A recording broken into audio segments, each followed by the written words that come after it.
तो उसमें जो मेजर स्किल आ रही होती है वो डेफिनेटली डिस्ट्रीब्यूशन पैटर्न की आ रही होती है कि आपने वहां पे बालों को किस तरीके से डिस्ट्रीब्यूट करना है, उनकी डेंसिटी कितनी रखनी है। ट्रांसप्लांटेड एरिया नो डाउट लगता तो ऐसे ही है जैसे ये सारा ही पीछे वाला ट्रांसप्लांटेड एरिया यूटिलाइज हो सकता है एज ए डोनर, लेकिन इसमें भी स्पेसिफिक है। स्पेसिफिक से मुराद ये है कि आपने जब भी ट्रांसप्लांट करवाना है तो आपने डोनर एरिया की स्पेसिफिकेशन के बारे में जरूर समझ लेना है। इसलिए आपकी लुक, आपकी पर्सनैलिटी इंप्रूव करनी चाहिए, ना कि ये हो कि वक्ती तौर पे लगे कि ट्रांसप्लांटेड बाल आ गए और after certain period of time transplanted बाल गिरना शुरू हो गए। ट्रांसप्लांट के बाद की केयर है तो उसमें कुछ देर तक क्लाइंट को गाइड किया जाता है कि आपने 2 से 3 दिन के लिए प्रॉपर रेस्ट कर लेना है, उसके बाद जो रेगुलर वॉश करना होता है उसके बारे में क्लाइंट को गाइड कर दिया जाता है। अस्सलाम वालेकुम। हमने नोटिस किया है कि 92% व्यूज़ हमारे पास ऐसे लोगों की तरफ से आते हैं जिन्होंने हमारे चैनल को सब्सक्राइब नहीं किया। तो आज हम मरहम की तरफ से आपके पास रिक्वेस्ट करने आए हैं कि आप हमारे चैनल को सब्सक्राइब करें ताकि हम और इन्फॉर्मेटिव कंटेंट और अच्छे डॉक्टर्स अपने प्लेटफॉर्म पर ला सकें। Thank you.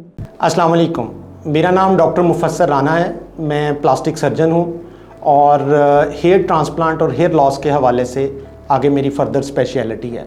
मेरा क्लिनिक गुलबर्ग में है, गालिब मार्केट में, MM आलम रोड पे।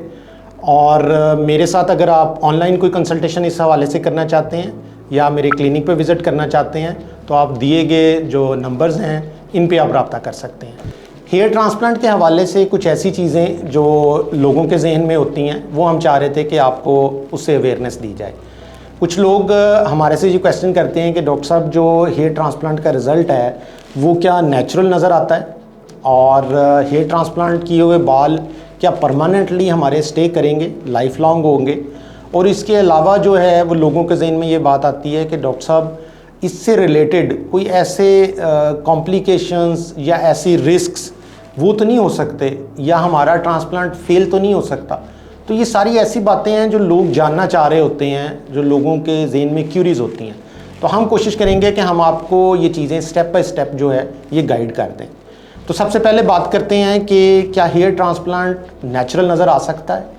तो इसमें आप ऐसे समझ लें कि ट्रांसप्लांट में जब इनिशियली आपका यहाँ से बाल्डनेस हो जाती है और हम इस डोनर एरिया से लेके बाल जो है वो आगे ट्रांसप्लांट करते हैं, तो उसमें जो मेजर स्किल आ रही होती है वो डेफिनेटली डिस्ट्रीब्यूशन पैटर्न की आ रही होती है कि आपने वहाँ पे बालों को किस तरीके से डिस्ट्रीब्यूट करना है, उनकी डेंसिटी कितनी रखनी है, और डेफिनेटली जो फ्रंटल हेयर लाइन है वो किस तरह डिज़ाइन करनी है। तो अगर इन चीज़ों को मैक्सिमाइज़ करके अच्छे तरीके के साथ किया जाए तो हमने देखा है कि ट्रांसप्लांट नेचुरल लुक देता है। मेजॉरिटी जो लोग जो नॉर्मल जिनको ज़्यादा अंदाज़ा नहीं हो रहा होता वो इसीलिए नहीं हो रहा होता क्योंकि वो बहुत अच्छी स्किलफुली उसकी हेयर लाइन जो है वो बनाई गई होती है। इस तरह लोग अक्सर पूछते हैं कि डॉक्टर साहब ये क्या हेयर ट्रांसप्लांट के बाल परमानेंट रहेंगे। उसमें हम हमेशा क्लाइंट को ये गाइड करते हैं कि ट्रांसप्लांट करने के लिए जो बाल हैं वो क्योंकि ऐसे एरिए से लेने हैं जो खुद लॉन्ग लाइफ रहता है। अब देखें जितना भी कोई बाल्ड हो जाता है हमेशा साइड से और पीछे से कुछ ना कुछ बाल बच जाते हैं। तो बेसिकली इन बालों को ही यूटिलाइज़ किया जाता है और इन बालों को यूटिलाइज़ करके इनको रूट समेत यहाँ से एक्सट्रैक्ट करके इनको फ्रंट पे ट्रांसप्लांट किया जाता है। तो क्योंकि डोनर इटसेल्फ जो है वो लॉन्ग लाइफ होता है तो जब ये आगे जाके ट्रांसप्लांट किए जाते हैं तो वहाँ पे भी ये परमानेंट रहते हैं, लॉन्ग लाइफ रहते हैं। कुछ लोग फिर भी कहते हैं कि डॉक्टर साहब हमने ट्रांसप्लांट करवाया था, हमारे कुछ थोड़े से लगता है ट्रांसप्लांटेड बाल भी गिर गए। तो उसमें हम क्लाइंट को गाइड करते हैं कि ट्रांसप्लांटेड एरिया नो डाउट लगता तो ऐसे ही है जैसे ये सारा ही पीछे वाला ट्रांसप्लांटेड एरिया यूटिलाइज हो सकता है एज ए डोनर, लेकिन इसमें भी स्पेसिफिक है। स्पेसिफिक से मुराद ये है कि आपने जब भी ट्रांसप्लांट करवाना है तो आपने डोनर एरिया की स्पेसिफिकेशन के बारे में ज़रूर समझ लेना है, क्योंकि ये जो क्राउन वाले बाल होते हैं या ये जो गर्दन वाले बाल होते हैं, अगर कोई बंदा इनको निकाल के ट्रांसप्लांट कर रहा है सिर्फ इस बात के लिए कि हमारा स्टॉक ज़्यादा हो जाए, तो ये वाले जो बाल होते हैं ना ये वल्नरेबल हैं, ये ज़रूर कभी ना कभी ज़िंदगी में गिर सकते हैं। इसलिए हम कहते हैं कि जब भी आप ट्रांसप्लांट का सोच रहे हैं अपने हेयर ट्रांसप्लांट सर्जन से, अपने प्लास्टिक सर्जन से बातों को डिस्कस कर रहे हैं तो हमेशा डोनर एरिया की स्पेसिफिकेशंस और उसकी लिमिट्स के बारे में ज़रूर डिस्कस करें, क्योंकि हमारे यहाँ अब ज़्यादातर जो चीज़ें चल रही हैं वो ये होता है कि हर क्लाइंट आके पूछता है मेरे ग्राफ्ट कितने लग जाएंगे। अब जब आप एक डायरेक्ट लफ्ज़ ग्राफ्ट का पूछ लेते हैं ना तो बताने वाला भी सोच रहा होता है कि मैं मैक्सिमम नंबर बता दूं ताकि इनको किसी और ने ये ना बताया हो। लेकिन आपने जिस तरीके से पूछना चाहिए वो ये है कि मेरे जो इस वक्त सर्टन जो मेरा डोनर एरिया है, जो सेफ डोनर एरिया है, उसके अंदर से कितने पॉसिबल हैं, जो रियलिस्टिक बात है।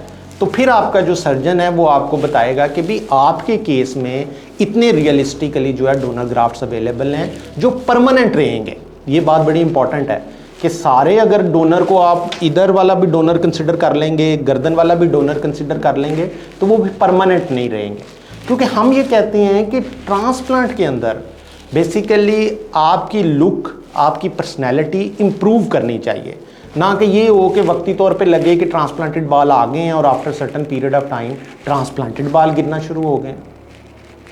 इसके बाद जो नेक्स्ट चीज़ हमारे से क्लाइंट पूछना चाह रहे होते हैं वो ये कहते हैं कि डॉक्टर साहब कभी ट्रांसप्लांट फेल भी हो सकता है, कभी ट्रांसप्लांट के रिज़ल्ट नहीं भी आ सकते।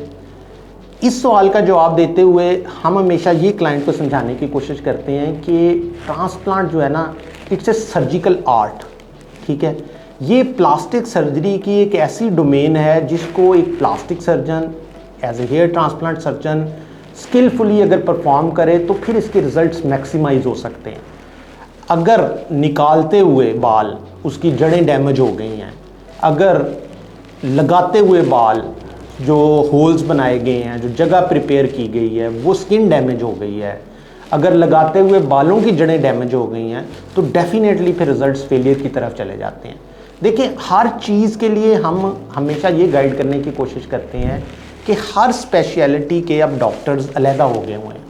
हर बंदा जो अपनी फील्ड के अंदर स्किलफुल है, आपने हमेशा कोशिश करनी है कि उसके साथ रब्ता किया जाए, ताकि खुदा न खास्ता जिस तरह हेयर ट्रांसप्लांट फेल की बातें हो रही होती हैं वो उस तरह के जो सिनेरियोज़ हैं वो ना आ सकें और आपको हेयर ट्रांसप्लांट का मैक्सिमम रिजल्ट जो है वो अचीव हो सके। नेक्स्ट हमारे पास जो सवाल आ जाता है वो आ जाता है कि डॉक्टर साहब हेयर ट्रांसप्लांट से मतलब कोई ऐसी बात बताएं कि जो आप समझते हैं कि हैंडलिंग प्रॉपर नहीं हुई या केयर प्रॉपर नहीं की, उस वजह से कोई ना कोई इश्यूज़ ना आ जाएं।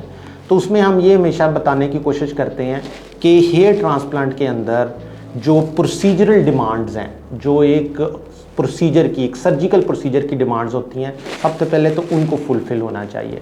जिस तरह हम एज ए सर्जन हम कोशिश करते हैं कि चीज़ें प्रॉपर जो है वो स्टरलाइज्ड हों, थिएटर का एनवायरनमेंट जो ऑपरेशन थिएटर का होता है वो नीट एंड क्लीन हो। तो ये सारी चीज़ें जो हैं ये एडअप करती हैं आपके रिज़ल्ट्स की बेहतरी के अंदर। उसके बाद अगर केयर की बात करें, जो ट्रांसप्लांट के बाद की केयर है, तो उसमें कुछ देर तक क्लाइंट को गाइड किया जाता है कि आपने 2 से 3 दिन के लिए प्रॉपर रेस्ट कर लेना है। उसके बाद जो रेगुलर वॉश करना होता है उसके बारे में क्लाइंट को गाइड कर दिया जाता है।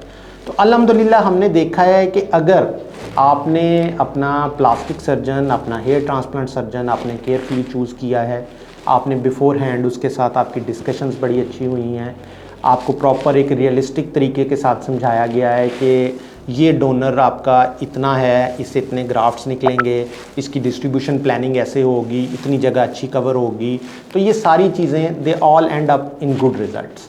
Thank you.